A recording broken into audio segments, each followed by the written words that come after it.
Bonjour, c'est Kevin Mingo et dans ce tuto, je vais vous montrer comment personnaliser l'affichage des données sur votre appareil Onyx ou Ion. Ce genre de petites informations entre autres en haut à gauche de l'écran. Donc peu importe la vue, ici c'est une vue cartographie, mais ça aurait pu être une vue sondeur, on a systématiquement un petit lot d'informations qui s'affiche, comme je viens de le montrer, que ce soit la profondeur, le cap ou la vitesse. Alors pour les personnaliser, ces données, je vais me rendre dans la partie options de ma vue. Donc ici ce sera les options de cartographie, mais ça pourrait être les options sondeur. Donc soit je maintiens appuyé sur le petit onglet carte ou sondeur en haut à gauche de l'écran, ou alors j'appuie sur le bouton options. Je me rends dans les options générales en bas, donc les options de la carte, comme c'est la vue cartographie, et je vais me rendre dans l'onglet superposition. Ici je trouverai un sous-onglet qui s'appelle superposition de données. Et dedans je vais retrouver les différents éléments que je peux afficher. Ici par exemple je vais rajouter HR, l'heure sur les données à afficher. Je le coche, je quitte les menus à l'aide de mon bouton quitter, toc toc, et j'ai l'heure qui est venue se rajouter en surimpression parmi les données affichées à l'écran. Si j'ai besoin d'afficher encore plus de données, je vais également pouvoir rajouter sur mes vues une barre de données en bas de l'écran. Donc comme vous allez le voir, il y a deux types de barres de données. Donc pour ce faire, soit je maintiens mon doigt appuyé en haut à gauche pour aller dans le menu des vues, ou alors j'appuie ici sur le petit bouton fenêtre. J'ai un nouveau menu qui s'affiche et on voit qu'il y a marqué barre de données et barre de données de navigation. Donc quelle est la différence? Si je coche barre de données, donc j'ai le choix entre standard et navigation, je vais cocher standard. Il y a une barre en bas de mon écran qui va se rajouter avec les différentes informations.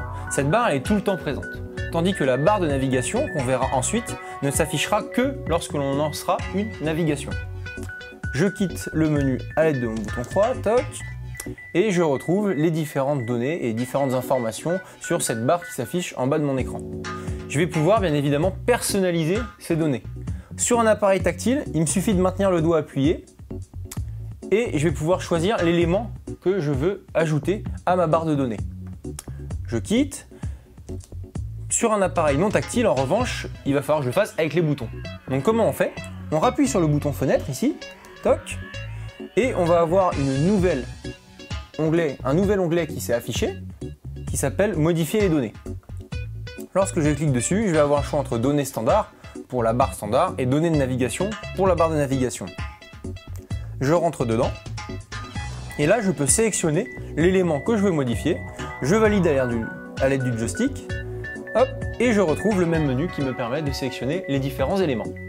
Par exemple ici, je peux mettre l'heure et la date, je choisis heure plus date, voilà, je quitte et mon élément a été remplacé dans ma barre de données.